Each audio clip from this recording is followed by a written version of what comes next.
Traditional Catholicism is violent and cruel, and it's openly so. They don't even really try to hide it. They want to impose what they call the social reign of Christ the King.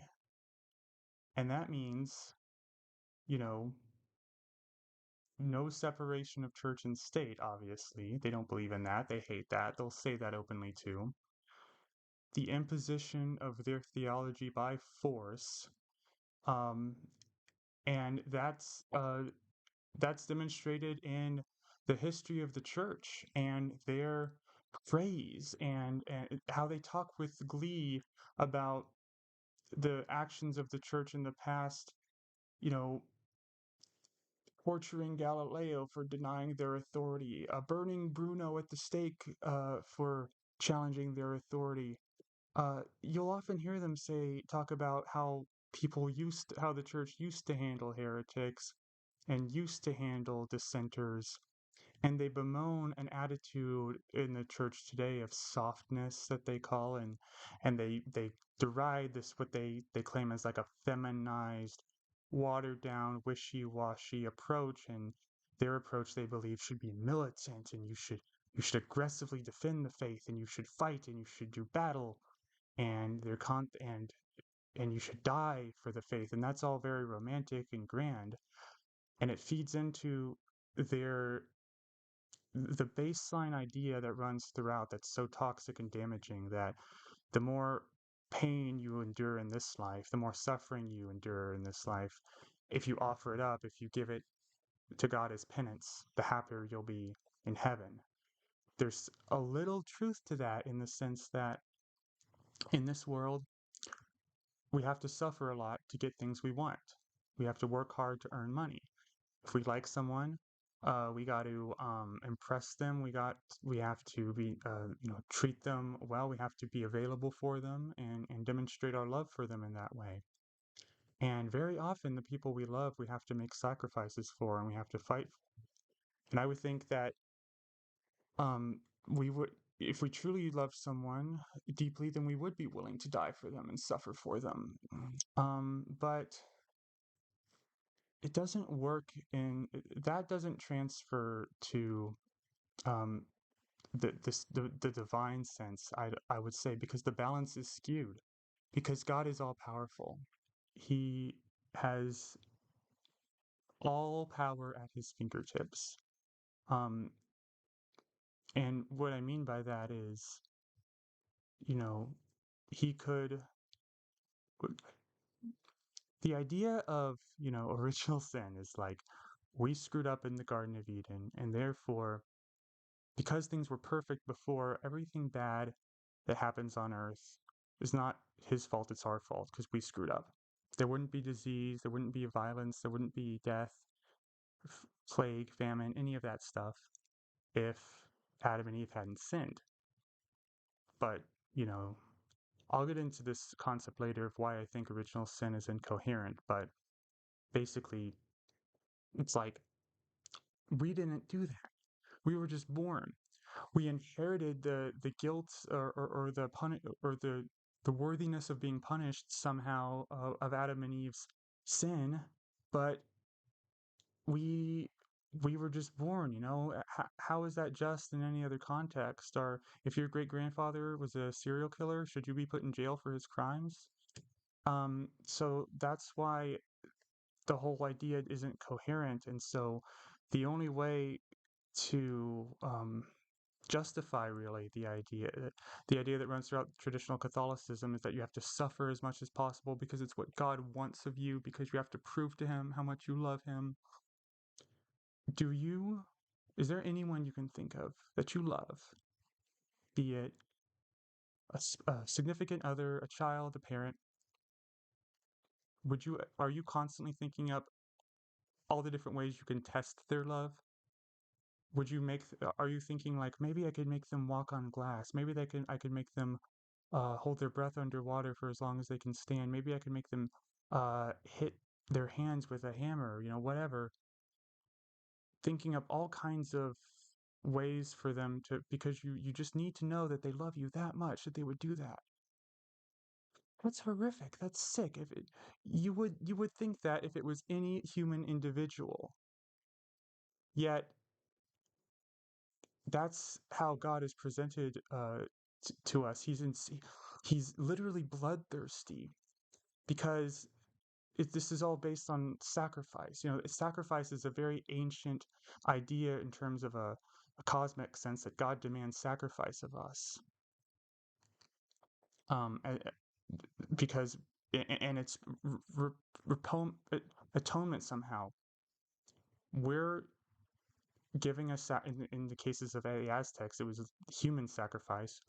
We're showing our either appreciation to God or our acknowledgement of our own, wretched, awful condition by hurting ourselves in some way to please.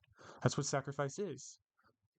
You lose something, you suffer something, you endure something for, for the benefit of another. And but that idea in no way, again, going back to what I was saying earlier, it just in no way computes with with love, with any concept of love or feeling I can draw from that remotely makes sense to me. It doesn't compute. It doesn't compute. And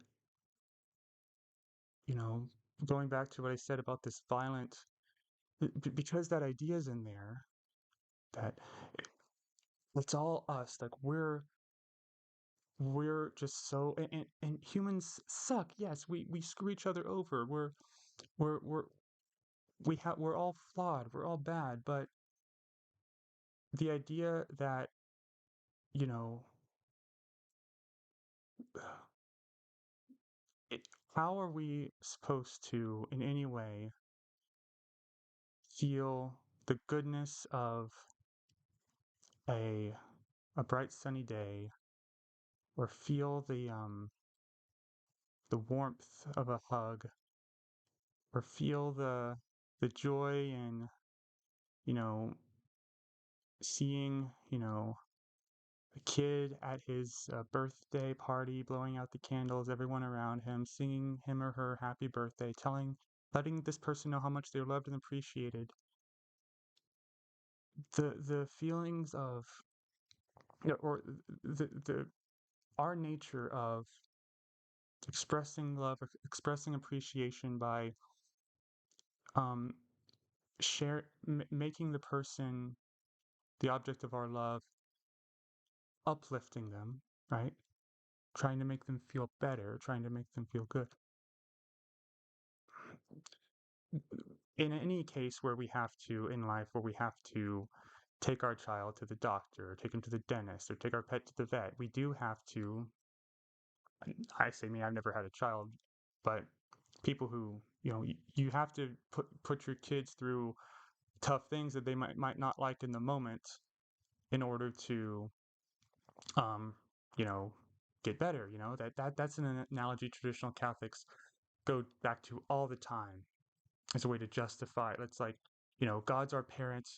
He makes us suffer because it's like taking medicine, it's like taking surgery, right?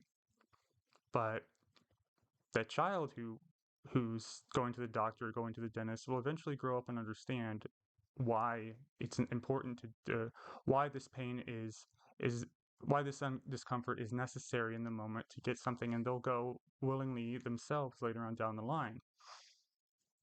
But our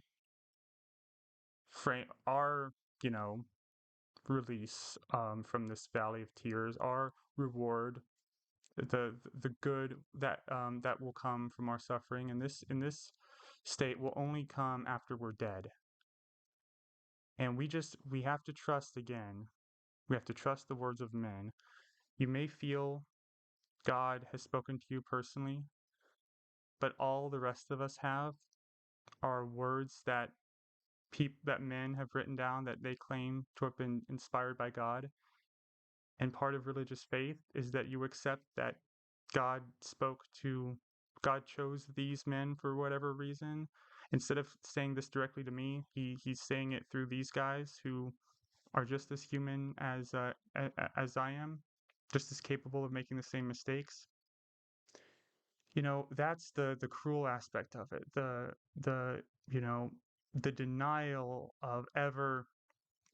um of ever seeing the benefit or the fruition of your actions until after death, when you know I don't know what's going to happen after I die, but the only real rational answer I can get to currently is that it'll just be oblivion. I'll just stop.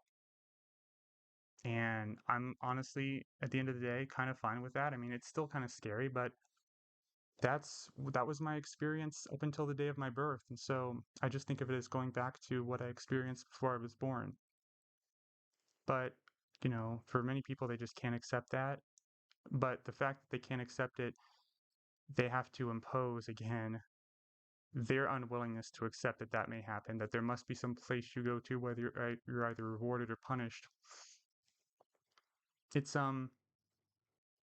again, it's cruel to treat someone you love that way, you supposedly love, to withhold information from them, to withhold your presence, to force them to suspend their faculties. And that was sort of the point I made in my science video. But here I'm bringing it back to also to make you to make you you know the saints, many of them, if you saw one in person, you would think this person needed to be put in a straitjacket. You'd see Saint Francis, rolling around naked on the snow, or in the snow. You'd see these saints wearing hair shirts. You'd see the flagellants whipping themselves. That's a theme throughout traditional Catholicism, and kids are being just soaked into this. The parents trust these priests. Traditional Catholic priests have complete, utter, unquestioned trust in their immediate environment. And these priests are going on and on about all these people who torture themselves constantly as penance. And if you were a parent and you saw your teenage son or daughter cutting themselves or hurting themselves, you would obviously get them mental health treatment right away. Yet, if they were to say, "Oh, this is penance. I'm offering up my wrist cutting for God," in the traditional Catholic context, that would make it okay somehow. And that it's I'm using a bit of hyperbole here, but only slightly, to emphasize the point that the overall culture and attitude is one where it is one that on a regular basis traumatizes people.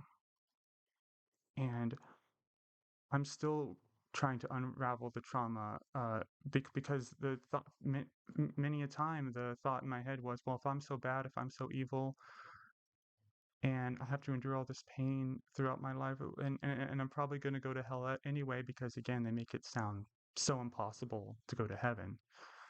Um, they really make it so where it's like a very, very small number of people throughout history are going to heaven, because they make it so impossible to do so naturally. I just got to the point sometimes where I would despair. I would think, well, why not just get it over with?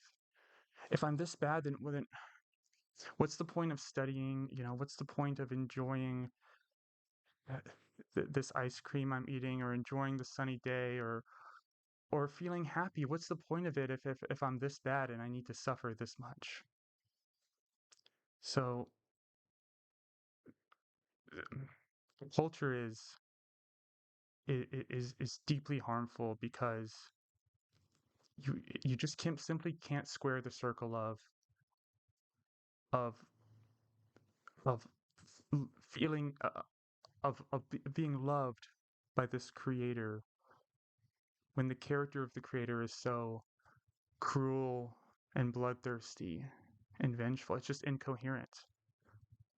And you know this is a point I'll get back to later, but it seems to me that Jesus the man um, was not the instigator of this of these ideas. All of this, the sexual stuff, the more violent stuff, a lot of it seems to have originated with Paul in a lot of ways, and I think he's essentially Paul is sort of the creator of Christianity, with sort of a cardboard, a cutout version of Jesus that he's holding in front of himself.